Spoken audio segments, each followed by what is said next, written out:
Buenas tardes, nos encontramos con Ana Silvia Canto Reyes, quien es comunicóloga por la Universidad del Mayab, maestra en producción editorial por la Universidad Autónoma del Estado de Morelos, UAM, doctora en ciencias del lenguaje por la UAP, trabaja como profesora de la licenciatura en Sociología Aplicada en la ENES UNAM Mérida y en Antropología Social en la UADIP. Fue titular de la Dirección de Publicaciones de la UAM y se desempeña en la edición de publicaciones especializadas. Sin más, le damos la palabra ante este interesante y sugerente tema, que son los discursos asociados a la publicación como elemento legitimador de la práctica académica, y pues, le agradecemos mucho por su presencia. Muchas gracias. Hola, hola, ¿qué tal? Buenas tardes. Y al contrario, muchas gracias a ustedes por esta invitación. Me da mucho gusto estar aquí compartiendo esto con ustedes. Y bueno, sí, les platico el día de hoy les voy a presentar pues algunos de los principales hallazgos de la investigación que desarrollé en el marco del doctorado en Ciencias del Lenguaje en la UAP. Pues nada más como para introducir, como ya dijeron, yo pues antes de hacer el doctorado me especializaba en edición académica de libros, revistas especializados. Entonces, bueno, eso de alguna manera influyó en mi interés hacia este tema, ¿no? Que una vez en el doctorado pues traté de explorar desde el análisis crítico del discurso y desde algunas teorías lingüísticas de las que a continuación les voy a platicar un poco. Entonces, esta presentación se titula Discursos asociados a la publicación como elemento legitimador de la práctica académica y parte de la siguiente pregunta, que es ¿qué significados se asocian a la publicación en el ámbito académico y cómo se relacionan con la legitimidad de los investigadores? Bueno, porque como muchos de ustedes sabrán, la publicación es el día de hoy por hoy uno de los principales criterios para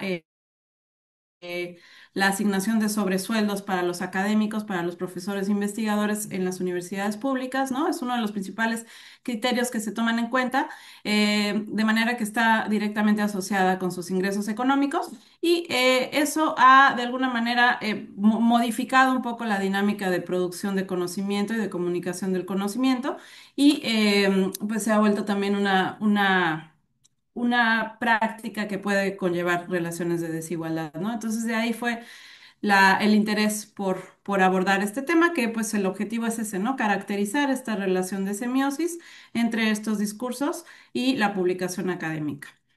Y bueno, en términos generales, pues yo concibo a la publicación académica como una práctica social y una práctica discursiva situada, ¿no? Que pues da lugar a la publicación académica como un artefacto cultural que materializa y también regula el acceso a ciertos discursos científicos, ¿no? Entonces, la investigación la planteo desde el análisis crítico del discurso, concretamente con Fairclough, ¿no? Y por lo tanto, me centré en aspectos que pues particularmente semióticos de la problemática, ¿no? Porque esa es una de las primeras recomendaciones de Fairclough. ¿Qué hice? Bueno, realicé entrevistas a profundidad, yo misma las realicé, a investigadores, profesores investigadores de universidades públicas mexicanas, eh, pues varios estados de la República, tienen representación del norte, del centro, del sur, ¿no? También de diversas áreas de especialidad. Y también entrevisté a autoridades académicas que tienen a su cargo pues la política de comunicación científica de sus respectivas instituciones y también entrevisté a editores de publicaciones monográficas o libros y también editores de publicaciones seriadas o revistas académicas. Entonces, bueno, ese fue el corpus. Ahora la aproximación, yo me gusta verla así, ¿no? Como un cuadro, ¿no? Entonces, digamos que la lente panorámica, la que me permite ver y plantear el problema desde una óptica general, pues es el análisis crítico del discurso, ¿no? O sea, Fairclough habla de esta relación entre las estructuras sociales, luego las prácticas sociales y luego los eventos concretos, ¿no? Entonces, esta interacción, al interior de esta interacción, pues también hay una relación entre elementos de carácter semiótico y de carácter no semiótico. Y eso fue, digamos, como la lente panorámica. También trabajé un poco con la teoría de los campos de Bourdieu, ¿no? Que me permitió ver, pues, a la publicación académica como, bueno, a la práctica y al ámbito académico de las universidades públicas como si fuera un campo en permanente disputa por la legitimidad, ¿no? Hay sujetos que ocupan posiciones concretas en función del grado de legitimidad que obtienen de su comunidad al interior de esa práctica social, ¿no? Y en ese sentido podríamos decir que la publicación, pues, puede entenderse como un tipo de capital cultural que en ciertas, bajo ciertas condiciones, puede también transmutar a una especie de capital simbólico, ¿no? Bueno, y en algunos casos también convertirse en capital económico y de otros tipos. Entonces, bueno, esa es como la lente panorámica, el análisis crítico del discurso también, llegado el caso, me ayudó a guiar la codificación y categorización de temas, ¿no? A agrupar los temas en categorías. Y bueno, llegado el momento también me ayudó a interpretar los resultados. Ahora, en un nivel intermedio de análisis, esto es ya la práctica, ya no tanto la estructura social, sino la práctica social, pues recurría a la teoría de códigos de legitimación, perdón, que propone Carl Mayton, que es una teoría que centra la atención en cómo se construye la legitimidad precisamente, según el valor relativo que se le dé a los sujetos o a los objetos de prácticas sociales específicas, ¿no? Entonces, pues va muy bien, trabaja muy bien para este problema. Y en un nivel más de análisis textual, utilizo el sistema de valoración propuesto por Martin y White como una ampliación de la lingüística sistémica funcional de Halliday, ¿no? Pero esta es una ampliación, concretamente una ampliación de su función interpersonal y está desarrollada precisamente para dar cuenta de cómo se manifiestan las relaciones interpersonales en un texto escrito o hablado. Entonces, más o menos este fue mi acervo metodológico, ¿no? Para el análisis que llevé a cabo. Entonces, bueno, primero que nada, ya una vez que tenía yo las entrevistas transcritas y pues empecé una tarea de codificación, ¿no? Entonces agrupé, primero pues fui así como a mano agrupando los temas que salían en las entrevistas y ya después eso dio lugar a un sistema de categorías, ¿no? Que son 46 elementos que exploré en total, ¿no? Les presento las principales, ¿no? Que además ahí sí utilicé un poquito la lógica deductiva nada más para las primeras tres, ¿no? Porque los primeros tres, digamos, contenedores son una adaptación de la manera en la que se relacionan los elementos de carácter semiótico y de carácter no semiótico según Fairclough, ¿no? Él dice que estos se relacionan en acción, ¿no? Todo discurso figura como parte de una interacción, entonces podemos verlo como una acción, pero también en las concepciones que tenemos del mundo de las personas, ¿no? De la representación. Entonces, eso lo aterricé como concepciones. Y finalmente, en la identidad, ¿no? La identidad, las posiciones diferenciadas que uno asume y los posicionamientos que asume respecto de los demás que lo rodean, ¿no? Entonces, son estos tres grandes, digamos, contenedores de las categorías, motivaciones, concepciones y posicionamientos. En el caso de las motivaciones, pues vi que la mayoría de las cuestiones que los entrevistados representaron como un objetivo que se persigue a través de una publicación académica, pues tenían que ver o bien con la construcción de conocimiento en sí misma, o bien con la búsqueda de una evaluación favorable, que por supuesto tenía que ver con el SNI, pero también con las oportunidades laborales, con el ingreso económico, con el reconocimiento de mi propia comunidad de pares, ¿no? Mientras que en el caso de la construcción de conocimiento, pues les importaba, por ejemplo, la formación de estudiantes, ¿no? El desarrollo propio, la consolidación e innovación de la línea de investigación y así, ¿no? Entonces, en el caso de las concepciones de la publicación académica, bueno, vi que se podía ver, o sea, la representaban o bien como un producto, o sea, un libro, una revista, un artículo, o bien como un proceso, ¿no? Un proceso de investigación. Hubo también algunas circunstancias. Y, y finalmente, en cuanto a al sistema el sistema de posicionamientos, ahí sí utilicé una versión simplificada del sistema de valoración de Martini White, ¿no? Para rastrear, ¿no? La manera en que las personas entrevistadas se posicionan a través del afecto, que son las emociones, ¿no? A través de juicios, juicios explícitos o implícitos que atribuyen hacia otras personas o incluso a sí mismos, y a través de la apreciación, que es lo que me permite calificar, pues, objetos, fenómenos, experiencias, ¿no?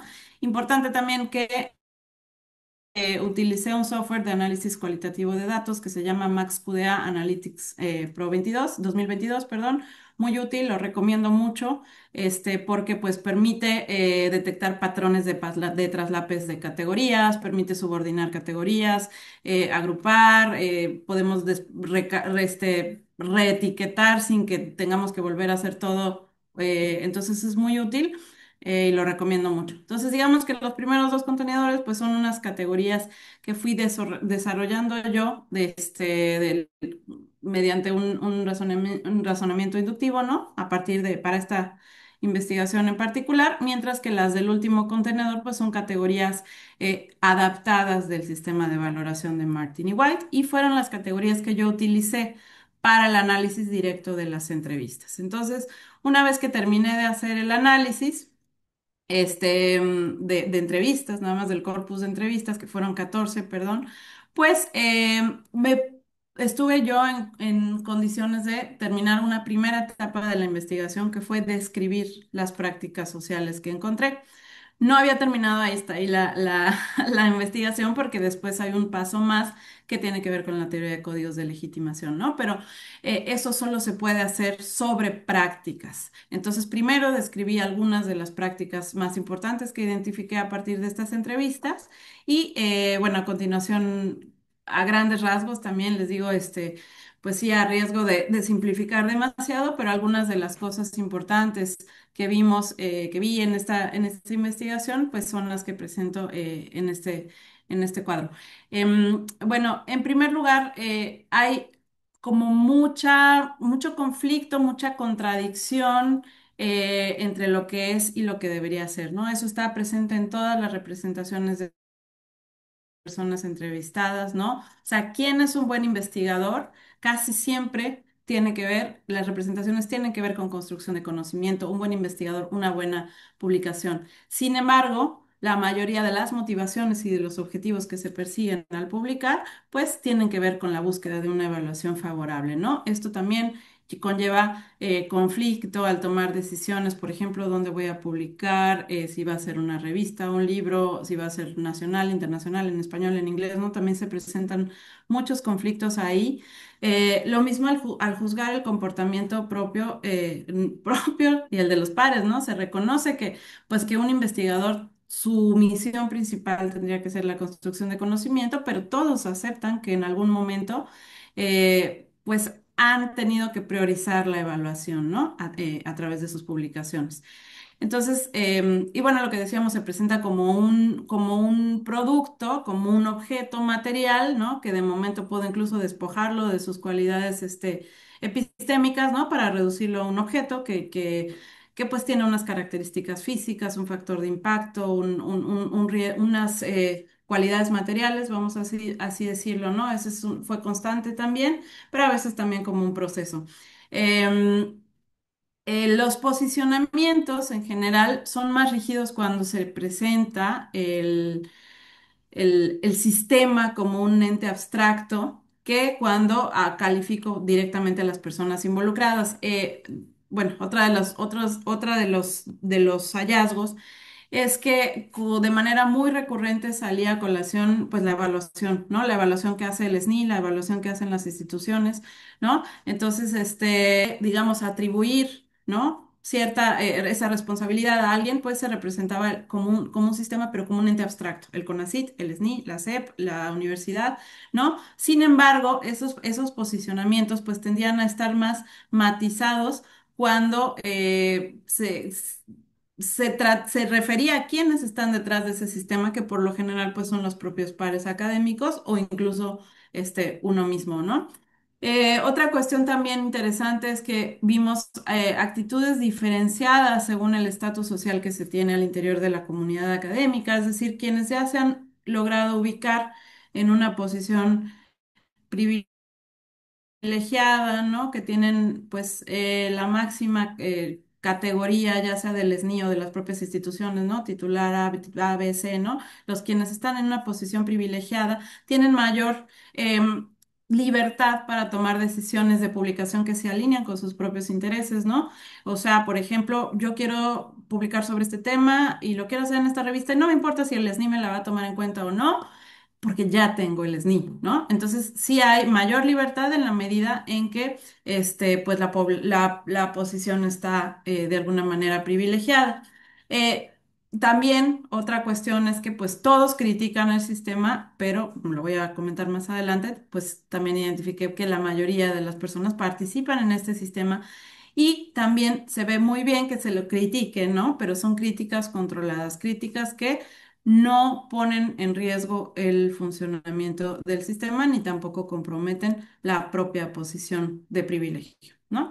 Entonces, ese es otro de los hallazgos. Lo que les decía, ¿no? Circunstancias sumamente negativas, sobre todo en lo que concierne a la evaluación de los sistemas con base en la productividad, que como hemos visto se mide en publicaciones o mayoritariamente en publicaciones con otros criterios. Eh, Encontré también dos perfiles, son dos perfiles que se construyen de manera prosódica al representar el comportamiento de los pares. Es decir, no es que yo haya directamente visto el perfil, sino es un perfil que los entrevistados construyen al momento de hablar de sus compañeros, ¿no?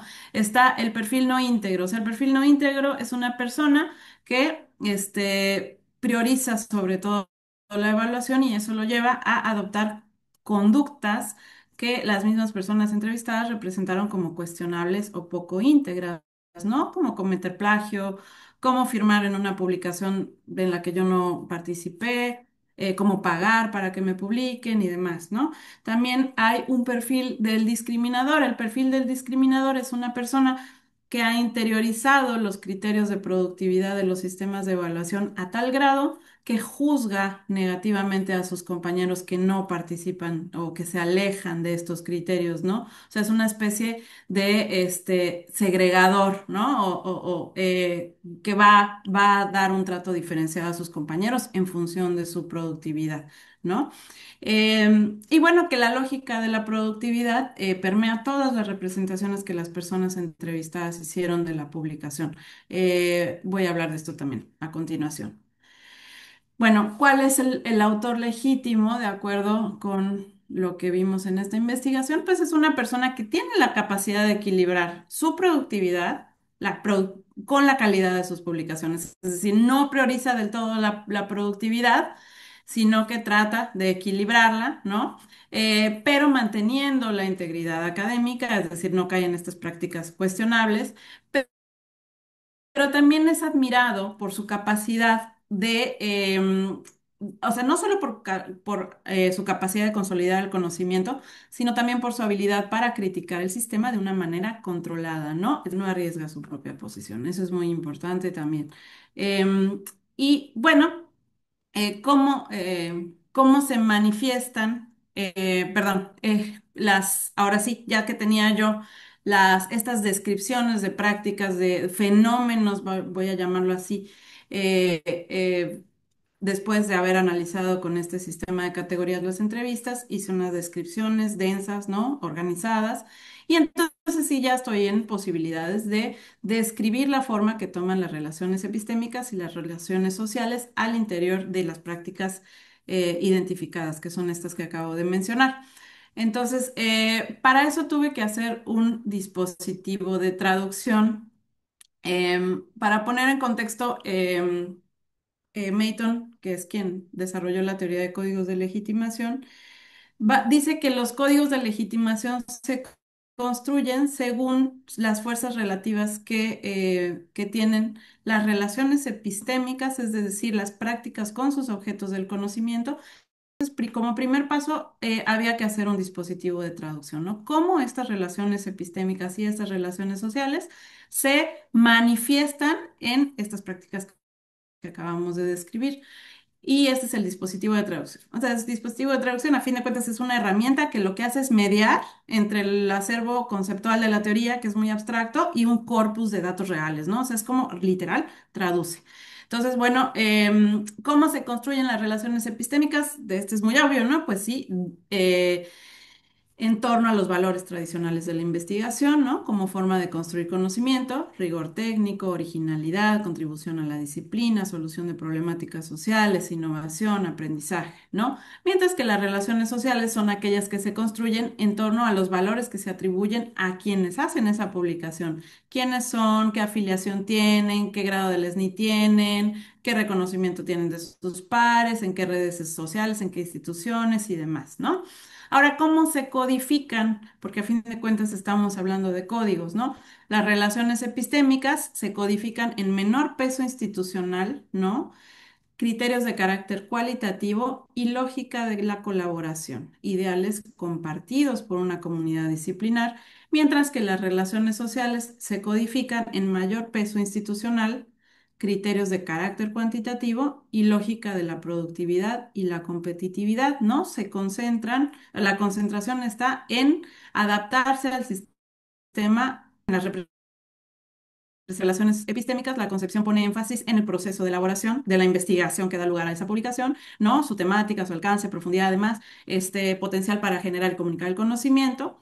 Mientras que las relaciones sociales, la concepción pone énfasis en los metadatos, ¿no? En los indicadores bibliométricos como el índice H, como el factor de impacto, ¿no? Eh, Asociados a la publicación como un producto cuantificable y acumulable, sus características formales y el potencial para favorecer el estatus social. Y bueno, ya que tenía este dispositivo de traducción, pues el siguiente paso era ver cuál es la tendencia, ¿no? ¿Cuáles predominan y digamos, fuerza, cómo se manifiestan las fuerzas relativas de estos dos tipos de relaciones al interior de la práctica de la publicación académica? Y resulta que en esta investigación la tendencia que identificamos es un fortalecimiento de las relaciones sociales, ¿no? Eh, Cada vez se van interiorizando más los criterios institucionalizados de evaluación, por supuesto del ENI, pero ya pasan a ser interiorizados, ¿no? Por las propias personas.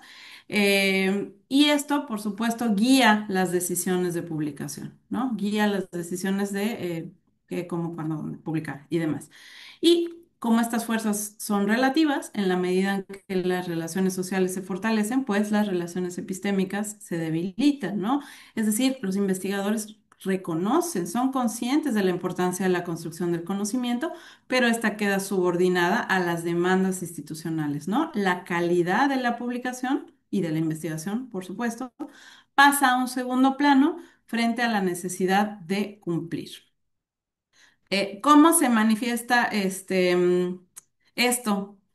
Esta tendencia que acabo de describir aquí, ¿cómo se manifiesta bueno, en estos tres niveles de los que habla Fairclough? Bueno, a nivel léxico se utiliza mucho el verbo producir, ¿no? En lugar de publicar. Es que produje 3 publicaciones el año pasado, ¿no? Tengo que producir más, tengo que publicar más, ¿no? Entonces se utilizan como sinónimos, pero sí se utiliza más el producir que el publicar. También se habla a la revista en términos de sus metadatos. Publiqué o produje en una revista Factor de Impacto 7, ¿no? ¿No? Con lo cual sí, se la despoja de sus cualidades epistémicas y se la reduce a un indicador de su valía social. También la referencia al diálogo especializado, o sea, como este intercambio que se da entre pares con lo que avanza el conocimiento a fin de cuentas, se da en términos de impacto o citación, que son conceptos pues, cuantificables, comunes en la jerga que emplean los sistemas de evaluación con base en indicadores de productividad. Eso a nivel léxico. Y a nivel de práctica social, pues bueno, la disonancia entre prácticas e ideales, ¿no? Como decía todos, ven que el ideal es publicar, ¿no? Pero esto se puede manifestar, por ejemplo, en la tendencia a optar por procesos de investigación más breves, ¿no? Pero que puedan generar publicaciones de manera recurrente y a corto plazo, frente a procesos que quizá podrían ser más profundos.